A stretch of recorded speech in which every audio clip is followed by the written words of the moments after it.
Quero começar falando um pouquinho de algo que eu quero, um pensamento que eu quero que se estenda para a próxima semana, porque a próxima semana para nós é uma semana muito especial, né? Você já sabe que na próxima semana nós vamos estar aqui celebrando 23 anos de caminhada. Na próxima semana nós vamos estar aqui prestando a Deus mais um culto, como nós fazemos, mas tem um gostinho especial, tem um sabor diferenciado, porque 23 anos não são 23 dias, né? Há 23 anos atrás, eu tinha uns 25 quilos a menos. Há 23 anos atrás, muitos de nós não éramos nem casados. Há 23 anos atrás, é uma história que começa a ser escrita, que marcou a vida de muita gente que está aqui, que vai estar aqui. Então é motivo sim da gente... 23 quilos a menos, né? 23 anos atrás e 23 quilos a menos para muitos de nós. Mas o fato é que esse dia, ele precisa ser marcado. Então, as pessoas aqui, os ministérios, estão separando aí as suas ofertas de adoração a Deus, né, de gratidão a Deus, através das artes que vão acontecer aqui. E será uma noite muito especial. Então você está convidado, convidada a vir trazer mais pessoas aqui, pessoas que podem ser impactadas. No sábado nós vamos ter aqui a presença do Renato da Midian. O Renato me disse que vai tentar trazer inclusive muitos jovens lá da igreja, vai tentar vir com a igreja para cá. Então realmente um fim de semana que promete ser um fim de semana muito especial, que é o que nós queremos fazer, deixar marcado aqui. Então o que você puder fazer para deixar esse fim de semana que vem especial, faça também, porque vai ser muito, muito abençoado. Deus estará com certeza confirmando.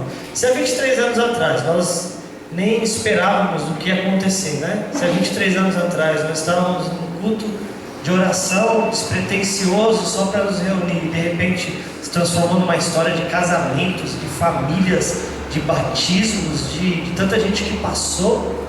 Imagina se Deus não estará aqui na semana que vem também dizendo assim: fui eu que fiz tudo o que aconteceu até aqui. Então eu acredito mesmo que será uma noite muito especial. Hoje nós vamos ler João capítulo 14. Eu prometo para vocês que eu trago aqui uma palavra muito objetiva, vocês não vão se cansar, mas é uma palavra que ela vai começar essa conversa. Porque o que eu queria hoje é trazer à memória, ao coração, o meu coração primeiro, que está mais perto aqui da minha boca, trazer ao meu coração por que faz sentido caminhar 23 anos. E por que faz sentido caminhar mais 23? E por que faz sentido deixar para que outras gerações que estão chegando, as crianças que estão vindo, aprendendo a dar continuidade, por que faz sentido a gente batalhar para que essa obra continue, para que essa obra avance, para que essa obra se mantenha e se mantenha cada vez mais? É muito importante dizer que a nossa igreja nunca teve o foco, talvez até uma vez já teve, mas Deus logo já tirou isso do nosso coração, de que para nós o que representa crescimento é algo numérico, é algo de explosão de número, de gente, de tamanho, de igreja, ou de qualidade, de aparelhagem. Isso nunca foi, isso nunca deve ser, pelo menos, né? Se algum dia foi, Deus tirou do nosso coração, mas isso não é o objetivo final, né? O objetivo sempre nós estamos pregando o Evangelho, nós estamos realmente dentro da vontade de Deus, nós estamos sendo mais do que um CNPJ na terra, nós estamos sendo mais do que um local aqui no bairro Piazza de Roma, mais do que uma igreja templo, nós estamos sendo realmente corpo de Cristo. Essa é a pergunta. Quando eu penso assim, nós estamos bem como igreja, minha pergunta não se volta para o número de dinheiro, não se volta para o tanto de aparelho que tem, qualidade.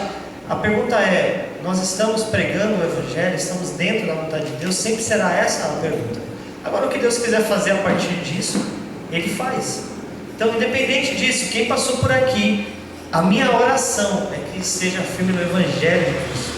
Quem está aqui, a minha oração é que esteja recebendo o Evangelho de Cristo na sua vida, o impacto. Eu quero ver os seus filhos crescendo em Cristo, se convertendo, tomando decisão para o batismo, como aconteceu com tantos jovens que estiveram aqui na escolinha, adolescentes, crianças que nasceram da barriga para a escolinha, da escolinha para o Juta, do Juta para as águas do batismo, das águas do batismo construindo família, e assim o Evangelho sendo testemunhado vida após vida.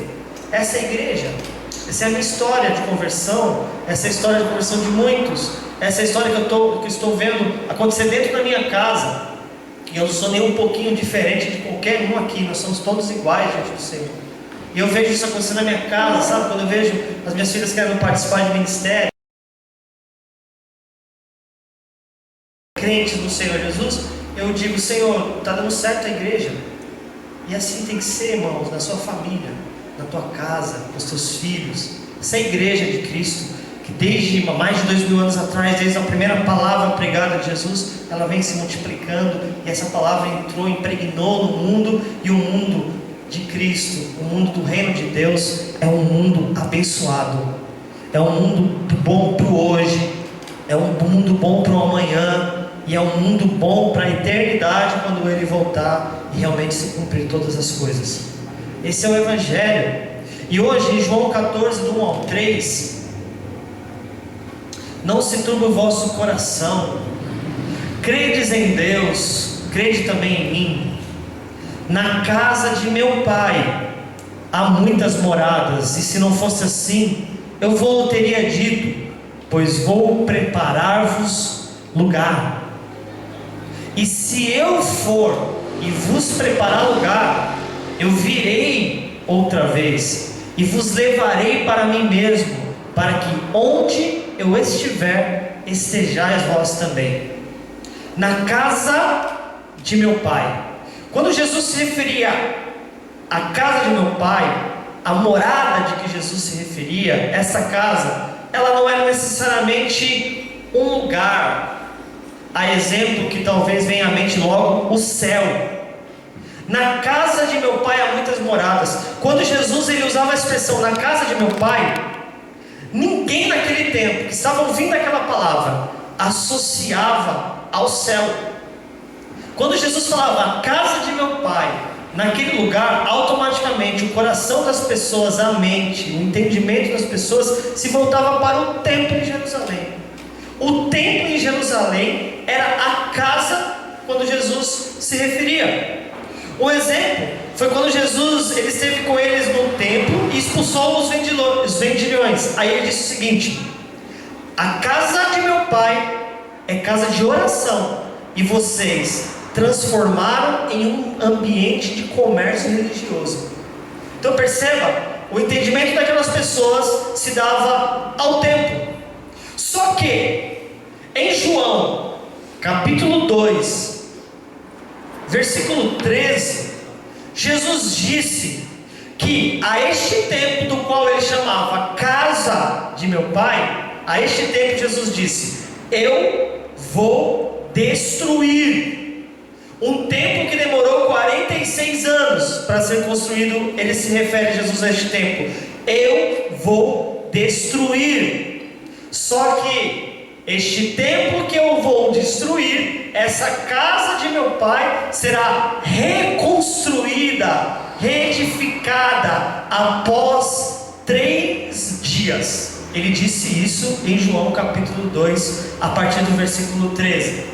Eu destruirei, mas eu vou reedificá-la em 3 dias. Só que a Bíblia diz, e João já nos entrega, ele falava da sua ressurreição.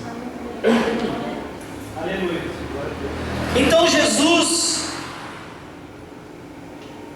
disse em João 14, ele foi morte, e ao 3º dia voltou, ressurreição. E quando voltou com uma informação: eu construí uma casa aonde há muitas moradas. um lugar para todas as pessoas. Portanto, o que Jesus destruiu, templo feito por mãos humanas, e o que Jesus construiu, uma casa que hoje é chamada de corpo de Cristo, igreja de Cristo, é o lugar da morada do Senhor. É no meio de nós, é em nós, é através de nós. Então eu já começo respondendo uma pergunta: por que faz sentido nós virmos aqui nos reunir? Por que faz sentido, como o pastor Demir pregou, queremos que este lugar seja um lugar confortável, aconchegante, cuidado cada vez mais, um lugar onde as pessoas cheguem, e hoje o mundo vive de primeiras impressões, né? Cheguem e tenham uma boa primeira impressão e falam: esse é um bom lugar para mim estar, e a partir deste lugar que elas estejam, elas descubram que não é só um lugar gostosinho, quentinho ou friozinho, ou bem aconchegante, ou bem confortável. Não, é mais do que isso. Este lugar é o lugar onde Deus habita. Este lugar é a igreja do Senhor. Então por isso, faz sentido nós continuarmos trabalhando, nos reunindo, cultuando ao Senhor aqui, neste lugar. Porque nós, quando estamos aqui, este lugar é morada de Deus, é um lugar onde Deus habita. O Gustavo disse durante a ministração que Deus está no nosso meio. E aí é verdade mesmo. E não é por causa do louvor que está tocando, não é porque nós estamos sentindo um arrepio. É porque ele disse que aqui é a casa. Aqui é onde? Na Avenida Professor Flávio Fazano 521. Não, quando a gente não está aqui, é só a Avenida Flávio Fazano 521. Quando a gente não está aqui, é só um templo, é só tijolo, é só palco, é só estrutura. Mas quando a gente entra aqui, nós vemos carregando a presença dele. Quando a gente chega aqui, nós vemos trazendo a presença e a glória dele. E sabe o que é mais gostoso? É que tem muita gente que chega aqui que não está trazendo a presença dele. Chega aqui e está trazendo talvez angústias, está trazendo muitas vezes implicações da vida, está trazendo muitas vezes traumas, está trazendo muitas vezes luto, está trazendo muitas vezes tristeza, briga, está trazendo muitas vezes tudo que não é do Senhor. Mas quando ele chega aqui, ele vai encontrar pelo menos um. Sabe por quê? Porque há tempo para todas as coisas, meu irmão. Sabe por quê, minha irmã, meu irmão, amada igreja do Senhor? Talvez um esteja nessa noite no tempo de chorar, mas ele vai se encontrar com alguém que esteja no tempo de rir. Talvez hoje aqui alguém esteja se encontrando com angústia, tristeza, dor, falta, mas ele vai encontrar com alguém que esteja vivendo exatamente o oposto. E queira Deus que ele se encontre mesmo, para que essa pessoa diga: viu, eu já estive aí, eu já estive nesse lugar de choro, eu já estive nesse lugar de angústia, mas o Senhor mudou a minha sorte. O Senhor estabeleceu riso em vez de pranto na minha vida. Eu já estive enfermo, eu já estive enferma, mas o Senhor me curou, o Senhor me trouxe de volta à vida. Eu já estive assim, mas o Senhor me resgatou. Ele vai te resgatar também. Essa igreja é o lugar onde Deus está, é um lugar de encontro. É um lugar de encontro, é a igreja do Senhor. Então seja muito bem-vindo a este lugar essa noite. Que você receba um abraço, que você encontre um abraço. A paz do Senhor desejada, que passa a ser quase que um ritual. A paz do Senhor desejada seja mais do que uma paz do Senhor, mas seja realmente a liberação da paz do Senhor para aquele que está aflito. Que seja realmente a paz do Senhor para aquele que está angustiado. Em nome de Jesus, que seja profético a paz do Senhor. Então vamos começar fazendo isso. Meu irmão, eu gostaria que você liberasse a paz do Senhor sobre a vida de alguém nessa noite. Paz do Senhor. Isso aí não é só diálogo de crente, não, meu irmão. Isso aí não é conversa, como chama? É jargão de crente. Não pode ser o jargão de crente. Não pode. É a paz de Cristo, a paz do Senhor Jesus esteja sobre você. Amém? A figura do templo foi substituída então pela figura da casa. Nós não falamos mais de templo. Ele já não está indo edificar um templo, mas ele diz que ele está indo edificar casa, porque ele disse assim: na casa de meu pai há muitas moradas. Você sabe que uma das coisas que culminou na morte de Estevão foi justamente esta palavra. Estevão foi apedrejado porque ele disse aos homens sobre a nova casa de Deus. Quando você lê Atos, ali no começo de Atos, capítulo 6, 7, quando está falando da morte do Estevão, o primeiro mártir que pregava e foi apedrejado, qual era o assunto? O assunto é o seguinte, viu? Está vendo esse tempo aí que vocês, fariseus, judeus, continuam exaltando, dizendo que aqui é a casa do Deus de vocês, o Deus que é só de vocês? Então ele não é só de vocês mais. Ele não habita mais aí. Ele agora tem uma casa diferente. A casa dele é móvel, a casa dele anda pela terra, a casa dele se espalha, a casa dele não tem lugar físico, não tem endereço fixo, não. A casa de Deus é um lugar móvel, que espalha para todo mundo. Quando Estevão está pregando isso, nós vemos em Atos 7, capítulo 40, versículo 48 e 49, Atos 7, 48 e 49, mas o Altíssimo não habita em templos feitos por mão de homens, como diz o profeta, o céu é o meu trono e a terra é o estrado dos meus pés. Que casa me edificareis, diz o Senhor, ou qual lugar do meu repouso? Aleluia! O céu é o meu trono e a terra é o estrado dos meus pés. Que casa vocês podem me edificar, diz o Senhor? Que lugar eu caberia, diz o Senhor? Em outras palavras, esse texto está dizendo assim: se a terra é o estrado dos pés, como Deus cabe em uma caixa de alvenaria? Como Deus cabe num lugarzinho feito por mãos? Não, Ele é muito maior. Então por isso Ele não consegue habitar num lugarzinho. Ele se expande a partir da tua vida, a partir da minha vida, a partir da tua igreja. Então quando nós estamos pensando em igreja, normalmente nós associamos a um templo, a um palco, a um público. E agora eu quero gerar uma baita de uma reflexão na tua mente, porque se nós pedíssemos para Jesus associar a sua igreja a um exemplo aqui da terra, Jesus nos deu um exemplo aqui da terra do que é a sua igreja, Ele não mostraria um templo. Ele não mostraria um templo. Mostra a sua igreja na terra, Ele apontaria para uma casa. É chocante muito, porque eu amo o templo. Eu amo esse ambiente, eu amo este lugar, eu amo estar aqui, eu amo adorar o Senhor, eu amo sentar aí para ouvir, eu amo sentar aqui para tocar, eu amo pregar, eu amo esse ambiente. Mas eu nunca posso me esquecer que esse ambiente precisa ser corpo de Cristo. Eu não posso me esquecer que este lugar não pode ser um lugar de religiosidade barata. Este lugar não é um encontro de pessoas que se reúnem todo domingo para cumprir uma agenda. Não pode ser isso, não é isso. Eu temo quando penso nisso. Jesus mostre algo na terra que aponte para um grande modelo da tua igreja. Ele não apontaria um grande templo com um monte de cadeira estofada, com um trono, como se tivesse alguém sentado como presidente. Ele mostraria uma casa, porque ele disse que a casa de meu pai há muitas moradas. E a respeito do templo ele disse: destruirei o templo e reedificarei uma casa. Então o que a gente faz, pastor? Vamos tudo fechar a igreja e ir para casa? Não é isso que Deus quer. Deus quer que nós sim continuemos a nos reunir, porque os discípulos continuavam a se reunir, inclusive iam para o templo, e inclusive quando iam para o templo, curavam pessoas à porta do templo, como nós vemos em Atos.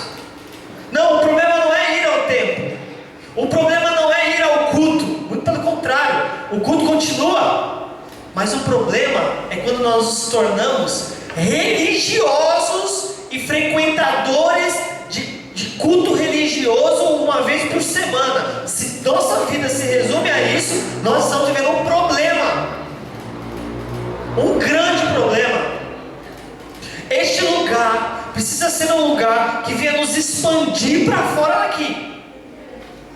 Este lugar só faz sentido quando nós estamos aqui aprendendo o que ser lá fora. Amém? Chocante, forte, às vezes até terrível para algumas pessoas que ainda têm o hábito talvez de passar aqui na frente, quase fazer um sinal de reverência. Não. Esse lugar não é um lugar para ser desrespeitado.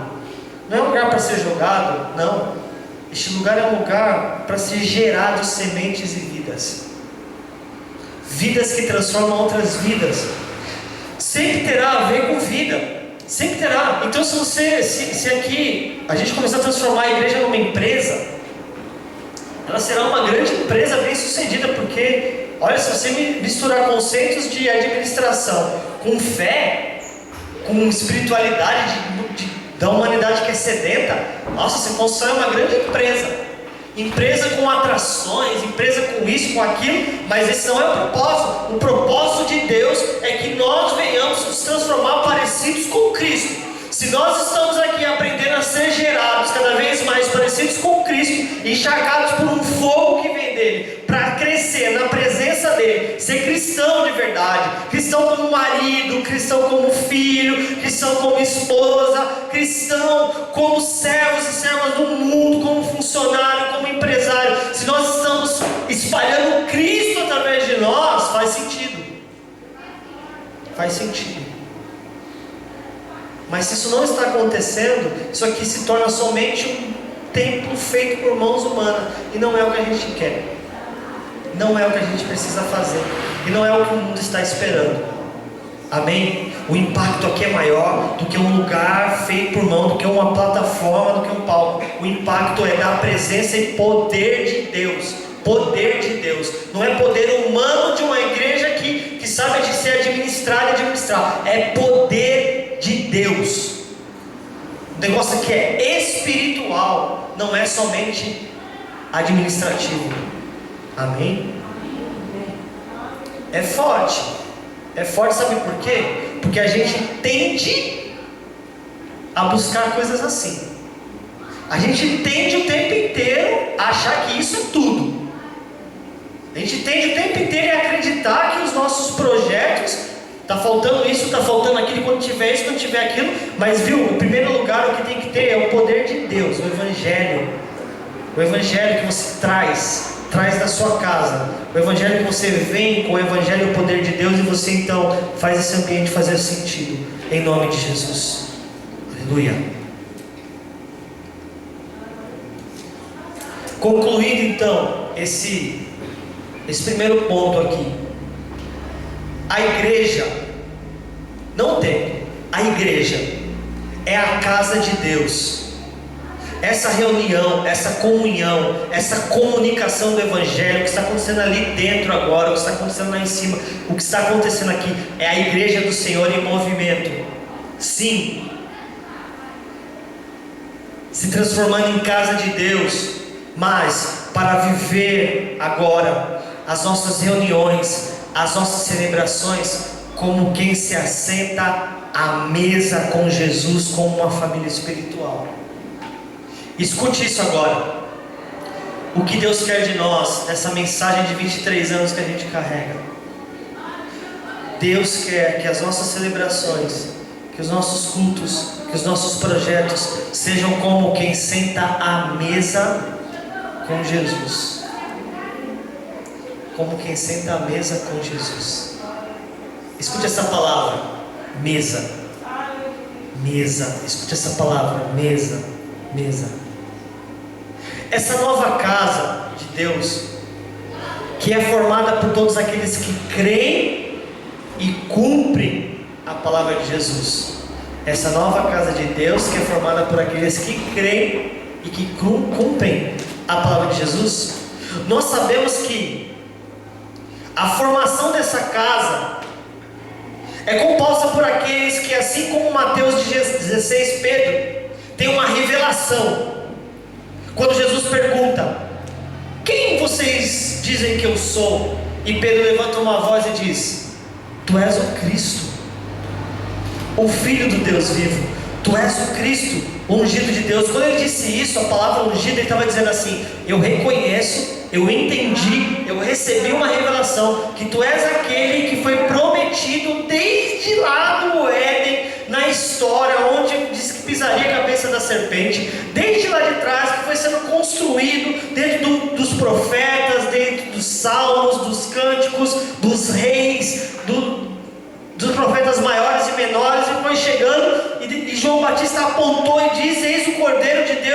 que tira o pecado do mundo. Pedro estava dizendo: tu és ele, tu és o prometido, tu és aquele que foi enviado por Deus, estavas com ele e agora estás aqui no meio de nós e vai cumprir aquilo que estava, que cabia, que está profetizado e que foi determinado que cumpriria. Isso é dizer: tu és o Cristo. Então a casa de Deus é para aqueles que reconhecem quem Ele é, reconhecem quem Ele é. Nós não estamos aqui para cantar uma musiquinha bonita, nós não estamos aqui para tentar melhorar a nossa qualidade de instrumento somente, não é o nosso objetivo. O objetivo não é dançar melhor, cantar melhor, orar melhor, pregar melhor. O objetivo aqui não é performance, o objetivo aqui é o quanto nós vamos reconhecer quem de fato Ele é. O assunto é mais sério. Todos esses elementos que eu acabei de citar: o obreiro que cuida bem da casa de Deus, o músico que se prepara, o ministro que se prepara, o pregador que se prepara, as danças que acontecem com qualidade, os ensaios, tudo isso é para apontar para Ele e mostrar para as pessoas quem de fato Ele é. Ele é o Cristo, o ungido de Deus. Toda performance, todo som, a Ele todo som, a Ele toda voz. Aleluia. Tem viu, Wagner? Eu lembrei. Tem uma música do Resgate assim, Wagner. A Ele todo som de todos nós. A Ele todo som e toda voz canta em glória. Tudo para Ele, tudo por Ele, entende? Então, o que essa palavra está fazendo você? Está fazendo você desapaixonar pela igreja, estrutura? Não, está fazendo você fazer a coisa com a motivação certa. Quem está entendendo? Eu não consigo deixar de amar o ambiente da igreja, tudo que acontece aqui, não consigo deixar de amar. Então, o que eu preciso fazer? Amar com a motivação certa, que seja por Ele, que seja para Ele e para a glória dEle. Aleluia, amém, igreja? Então, nós somos as pedras vivas, que está em 1 Pedro 2, e versículo 5, pedras vivas. Olha que exemplo maravilhoso.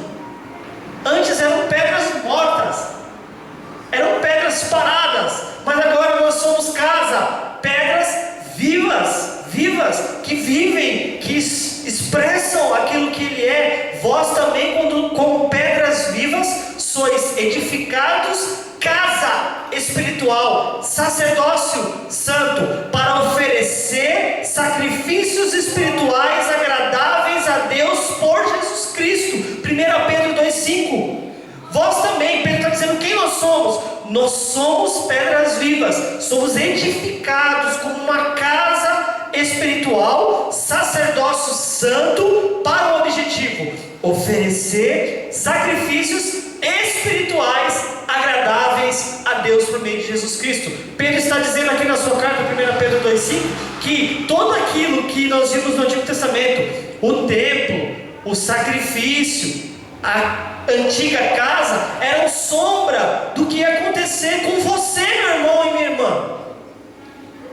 Meu Deus, pastor, mas está muito profundo, está muito espiritual. Eu não sei como isso se reflete amanhã, quando eu estiver lá batendo cartão de novo, quando eu estiver estudando, você vai se lembrar de quem você é, por onde você for. E naturalmente, as pessoas que chegarem próximo de você vão ver e notar uma diferença de alguém que não é só mais um. Alguém com sede vai encontrar alguém que tem água. E tem mais, você não tem só a água que jorra para a vida eterna. Você tem o sal que desperta a sede para trazer ele aqui para beber água, para trazer ele para Jesus. Você tem esse sal, você é esse sal, eu sou este sal. Você desperta a sede nas pessoas, meu irmão, minha irmã. Amém? Você está entendendo? Você desperta a sede nas pessoas. Aleluia, glória a Deus. Assim não sois mais estrangeiros nem forasteiros, mas concidadãos dos santos e da família de Deus, edificado sobre o fundamento dos apóstolos e dos profetas, de que Jesus Cristo é a principal pedra de esquina, no qual todo edifício bem ajustado cresce para o templo santo do Senhor, no qual também vós juntamente sois edificados para a morada de Deus em Espírito. Efésios 2, 19 a 22. Ei, você é essa pessoa. Você não é mais estrangeiro nem forasteiro, mas você é concidadão dos santos e você é da família de Deus. Isso é demais, isso é maravilhoso. Jesus respondendo em João 14, 23 disse: se alguém me ama, guardará a minha palavra, e meu Pai o amará, e viveremos para ele, e faremos nele morada. João 14, 23, se alguém me ama, guarda a minha palavra, e eu então faço nele minha morada. Nós somos casa, nós somos família de Deus. A igreja é uma comunidade composta por pessoas de toda raça, tribo, língua e nação, que carrega do céu a revelação de que Jesus é o Cristo, Filho de Deus vivo, do Deus vivo, e por isso eles se prostram em adoração e total obediência a Ele. O que é a igreja? A igreja é um lugar onde tem um pastor com o microfone na mão. A igreja é um lugar onde as pessoas tocam música. A igreja é um lugar de muita música. A igreja é um lugar de cuidar das crianças. Não, a igreja é uma comunidade que é composta por pessoas que tiveram um encontro com Jesus. Que pessoas são essas? São pessoas de toda raça, tribo, língua, nação, território estrangeiro, que cada um tem um jeito, uns mais bravos, outros mais calmos, uns que você não pode nem não cumprimentar que fica bravo, e outro que se você não cumprimenta, ele vai e cumprimenta você. Aí um com um gênio um pouco mais forte, um com um gênio um pouco mais fraco, um que se você pisar no pé ele fica bravo, outro que se você pisar no pé ele dá risada. É composta por gente de todo jeito, de útil do jeito que é. A igreja é um lugar de gente inclusive doente, na sua grande maioria, como eu, por exemplo, como você, porque a gente tem uma mania incrível, né? De parece que a gente chega na igreja e pensa, nossa, a igreja é um lugar de gente doente. Só que a gente esquece que a gente está dentro dela, morando nela, e somos também. Se nós estamos aqui escolhidos é porque Ele teve que tratar a nossa vida, Ele teve que cuidar de alguma área da tua vida e da minha. A igreja não é um lugar de preconceito. Preconceito com aqueles que chegam destruídos, que chegam manchados, machucados. A igreja não é esse lugar. A igreja é um lugar em que essas pessoas elas são cuidadas, as suas feridas são limpas, e elas recebem de nós, igreja, uma oportunidade de ter um encontro com Cristo, para que Ele as cure, para que Ele as salve, para que Ele as trate. Essa é a igreja. A igreja é um lugar de pessoas que chegarão em meio aos seus pecados, serão 100% amadas, mas em algum momento da sua vida serão 100% discordadas de alguma prática, porque esse é o Evangelho ele confronta. O Evangelho, como o pastor Demir sempre prega, né? Quando você chega, você começa a ter problemas. Problemas, porque você é confrontado, você é tocado em áreas da tua vida que precisam ser mudadas. Ele nos trata, assim, não tratou você, não tratou a mim, não faz isso ainda até hoje. Faz. Essa é a igreja. Então a igreja, toda tribo, língua, nação, mas que carrega uma revelação. Você carrega uma revelação. Sabe qual é a revelação? Deus resolveu o problema do pecado que matava. Deus resolveu o problema do pecado do Éden. Você carrega uma revelação. Você foi salvo. Você foi salvo em Cristo porque um dia você aceitou o que Ele fez há mais de 2000 anos atrás. Foi para a cruz, morreu, e quando morreu destrói um templo feito por mãos humanas e reconstrói um templo feito pelas mãos dele. Então você carrega uma revelação. Em Cristo Jesus eu sou salvo. E agora o que eu quero? Que mais pessoas sejam salvas. Mais pessoas sejam salvas. Então como eu faço isso? Obedecendo a Ele em adoração. e obediência e adoração. E agora o último ponto, a gente vai terminar aqui. De todos os objetos dentro da casa, um em especial chama atenção. E é claro que eu estou falando, já falei aqui outras vezes e vou repetir hoje. Estou falando da mesa. Da mesa. Quando a gente começa a construir a nossa vida, e a gente se casa, e a gente compra ali o nosso cantinho e tal, eu não sei se alguém aqui já teve a experiência de ter que entrar numa casa que não tem a mesa. Você já viveu, ou você já sentiu a experiência do que você está num lugar onde não tem uma mesa? É muito difícil. Quando a gente está naquele ambiente, sabe, de todo mundo comendo, aí você quer, vou tirar a comida, aí põe a comida no prato e você logo sai procurando uma mesa. E quando você não encontra, você tem que sentar e colocar o prato sobre o joelho. E é aquele prato de acampamento, que é aquele pratinho descartável, que na hora que você aperta para cortar o bife, que já não é daquela qualidade de primeira linha, porque às vezes com muita dificuldade você tenta cortar e o prato vai afundando junto. Ai, que falta! Como você quer uma mesa para você apoiar. Se tem um lugar dentro da casa especial, esse lugar é a mesa. A mesa é um símbolo muito importante para a gente entender do que se trata essa casa espiritual. Olha só, esse símbolo, mesa, parece que ele está perdendo lugar e a realidade espiritual que ele contém. Porque hoje nós cortamos o bife com dificuldade, mas a gente quer cortar e sentar no sofá muitas vezes, né? Assistindo, a gente perde. Ou então quando a gente está sentando na mesa, a gente não desfruta da mesa, a gente desfruta dos aparelhos que a gente coloca junto na mesa e parece que está perdendo o sentido.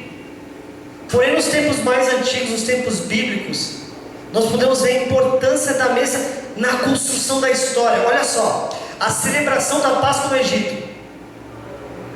Cada família na sua casa deveria estar em volta da mesa. Você já conhece a história da Páscoa, a história da morte dos primogênitos. Deveria estar em torno da mesa. Na celebração da Páscoa de Jesus e os discípulos, quando aconteceu a instrução da ceia como sacramento, eles celebravam ao redor de uma mesa. A mesa está presente na construção do tabernáculo, ambiente específico para que Deus pudesse habitar no meio do povo. Isso no Antigo Testamento, antes desse templo ser quebrado, lá havia uma mesa importantíssima, e a mesa é um lugar importante. Enquanto Jesus passava pela terra, ele deu significado para a mesa. E deixa eu dizer uma coisa agora para mim avançar. Toda vez que nós viemos no culto, nós precisamos entender que nós estamos entrando numa casa. E se nós estamos entrando numa casa, existe uma mesa. E se existe uma mesa, Jesus está sentado nela. Jesus está posto dentro dessa mesa. Ele está sentado, a mesa está posta, e quando nós chegamos a cultuá-lo, quando nós chegamos para prestar orações, louvores, adoração, nós estamos chegando para uma mesa. Quem aqui está entendendo e vai começar a ressignificar o seu culto ao Senhor? Nós estamos chegando a um palco onde nós vamos ver o artista falar, a banda tocar. Nós estamos chegando nesse ambiente, nós estamos chegando numa casa, e nessa casa existe uma mesa. Jesus está nela. Aleluia. Jesus está nela. E olha só, essa mesa, ela tem alguns significados. Essa mesa produz algumas coisas, e é com ela que eu vou fechar esta palavra. O que essa mesa produz? Nós vemos pela própria passagem de Jesus pela terra. Quando Jesus, por exemplo, sentou-se à mesa com Zaqueu. Desce Zaqueu, e para onde nós vamos? Para a mesa. E com Zaqueu ele vai para a mesa. E na mesa então, nós descobrimos que é um lugar de perdoar e ser perdoado. É um lugar de transformar e ser transformado. Quem está entendendo? Existe uma mesa posta aqui nesta noite, e dessa mesa ela tem um poder. Jesus está sentado para perdoar. E Ele não está sentado somente para nos perdoar, talvez é o que você precise hoje, mas Ele está sentado para que haja perdão em torno da mesa. E se você precisa de perdão, liberar perdão ou ser perdoado, existe uma mesa de perdão aqui nessa noite. Essa é a mesa que Zaqueu sentou, e sentou pecador, e sentou impuro, e sentou cheio de mancha, e sentou cheio de mágoa, mas não levantou dela assim, porque na mesa havia transformação, na mesa havia perdão. E não é só perdão de Jesus para nós. Eu cheguei aqui podre, pastor, eu cheguei aqui destruído, manchado, eu sou o pior aqui nesse lugar. Há um lugar na mesa para você. Jesus está dizendo: pode sentar, meu irmão, minha irmã, senta aqui, vamos conversar sobre isso. Fala para mim. Aleluia. E tendo Jesus entrado em Jericó, ia passando, e eis que havia ali um homem chamado Zaqueu, e que era chefe dos publicanos, era rico, procurava ver quem era Jesus, não podia por causa da multidão, pois era de pequena estatura. Correndo adiante, subiu numa figueira brava para o ver, porque havia passado por ali. Quando Jesus chegou àquele lugar, olhando para cima, viu Zaqueu. Ele vê, Ele nos vê. E ele viu Zaqueu, e quando ele viu, disse: desce depressa, Zaqueu, porque hoje me convém pousar em tua casa. E apressando-se desceu e recebeu alegremente, e para ser hóspede, e vendo todos isso, murmuravam, dizendo que entrara para ser hóspede de um homem pecador. E levantando-se Zaqueu, disse o Senhor: Senhor, eis que eu dou aos pobres metade dos meus bens, e se alguma coisa eu tenho defraudado, alguém eu restituo quadruplicado. Disse Jesus: hoje veio salvação a esta casa, pois também este é o filho de Abraão, porque o Filho do Homem veio buscar e salvar os que havia perdido. Agora eu quero que você encontre essa palavra. E levantando-se Zaqueu, da onde? Você já sabe da onde que ele levantou. Levantou da mesa que ele sentou com Jesus. Ele senta de uma forma, mas ele se levanta de outra, porque Jesus está na mesa. Ele está na mesa. Aqui é lugar de perdão, gente, é lugar de mudança. Você pode ser transformada nessa noite. Você pode ser transformado nessa noite por esta mesa. Meu irmão, minha irmã, não é uma mesa física, é uma mesa espiritual, gente. Uma mesa espiritual, é uma mesa espiritual. Por isso que vale a pena continuar, Jesus. Vale a pena continuar, Jesus. Vale a pena continuar, porque essa mesa sempre vai estar aqui. Quando tiver um coração, 2 corações, 3 corações, 4, 5, quanto houver corações que o recebam, Ele estará a essa mesa de perdão. Aleluia, glória a Deus. Mesa é um lugar de recomeço. Gente, mesa é um lugar de recomeço. O que você precisa recomeçar hoje? Finalmente apareceu aos 11, estando eles assentados juntamente, lançou-lhes em rosto a sua incredulidade e a dureza do coração. Aleluia. Por não haverem crido nos que tinham visto já ressuscitado, e disse: ide por todo mundo e pregai o evangelho a toda criatura. Aleluia. Olha o que ele disse: apareceu os 11, estando eles assentados juntos na mesa. Jesus aparece e coloca sobre eles a incredulidade. E quando eles se levantam, eles já não levantam mesmo. Eles se levantam para ir por todo mundo e pregar o evangelho a toda criatura. Mesa é um lugar de oferecer devoção, de oferecer sacrifícios espirituais agradáveis. Mesa é um lugar de decisão e um lugar para desenvolver verdadeiras amizades. Foi assim que Jesus fez com os seus discípulos. Ele não só sentava à mesa para entregar princípios espirituais, mas a mesa era um lugar para se desenvolver amizades.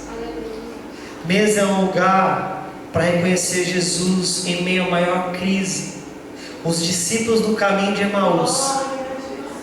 Os discípulos do caminho de Emaús, Lucas 24, enquanto estavam na tristeza do luto, andando com ele. Que luto? Luto do próprio Jesus, andando com ele, eles enlutados.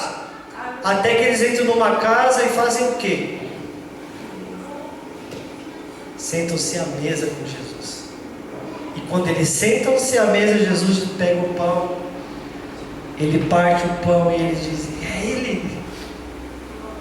Mesa é o lugar que a gente reconhece quem ele é.